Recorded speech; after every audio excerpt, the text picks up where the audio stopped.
C'est au cours des années 2010 que Melissa Vivian Jefferson, mieux connue sous le pseudonyme de Lizzo, fait ses débuts dans la musique. Celle qui joue de la flûte traversière depuis sa plus tendre enfance a fondé plusieurs groupes de hip-hop avant de se lancer en solo.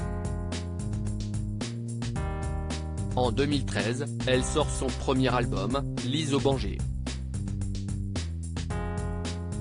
Son second opus, intitulé Big GRRRL Small World, disponible dans les bacs 2 ans plus tard, suscite alors l'intérêt du producteur Ricky Reed.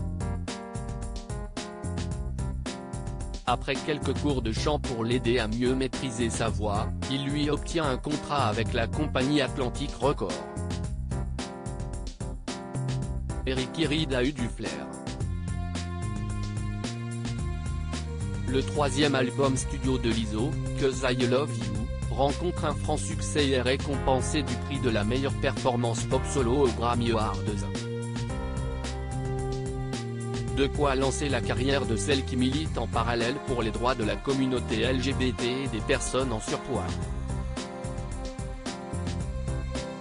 Lizzo @Getty Images Lizzo à bout des critiques très tôt confrontée à l'obésité, la chanteuse a fini par assumer sa silhouette plantureuse, qui ne correspond pas forcément au traditionnel canon de beauté.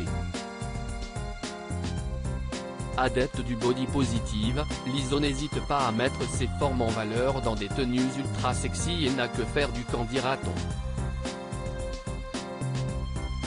Cependant, les récentes critiques virulentes qu'elle a reçues l'ont extrêmement blessée. En effet, les internautes ne se sont pas montrés tendres sur Twitter, après la diffusion d'une vidéo de Lizzo reproduisant ses chorégraphies sur scène. Sur le célèbre réseau social, où elle vient de mettre son compte en privé, s'y est remonté que l'artiste de 35 ans a poussé un coup de gueule contre ses détracteurs. Il y en a qui disent que je mange beaucoup de fast-food. J'ai littéralement arrêté d'en manger il y a des années. J'en ai marre de m'expliquer tout le temps. S'est-elle sentie obligée de se justifier dans une série de tweets. Et d'ajouter qu'elle fait de son mieux pour se maintenir en bonne santé. Je n'essaie pas d'être grosse. Je n'essaie pas d'être plus mince.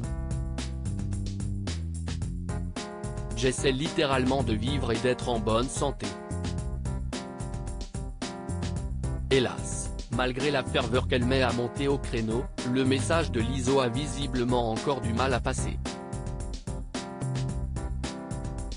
La chanteuse prête à mettre fin à sa carrière ? Lancée dans ses déclarations, Lizzo trouve que la haine l'emporte sur l'amour sur les réseaux sociaux. C'est d'ailleurs pour cette raison qu'elle a révélé qu'elle ne tape jamais son nom sur Twitter et qu'elle était tombée par hasard sur ce genre de tweet, en parcourant sa timeline égale feed Twitter, note de la rédaction. Mais selon les informations du média Entertainment Weekly, les dernières remarques sexistes et grossophobes qu'elle a pu lire pourraient bien signer la fin de carrière de Lizzo. Elle a ainsi regretté dans son dernier tweet « Vous ne savez pas à quel point je suis sur le point d'abandonner tout le monde, de tout quitter et de profiter de mon argent et de mon homme dans une P1 de ferme. » Alors, Lizzo mettra-t-elle ses menaces à exécution, au grand dam de ses fans ? Car ce n'est pas la première fois que l'interprète de True Sorts déplore le comportement des internautes. En août 2021, elle s'affichait en larmes sur son compte Facebook, après avoir eu vent d'énièmes commentaires injurieux. Face à sa détresse, les modérateurs s'étaient empressés de supprimer les comptes des utilisateurs mal intentionnés. Qu'en pensez-vous ?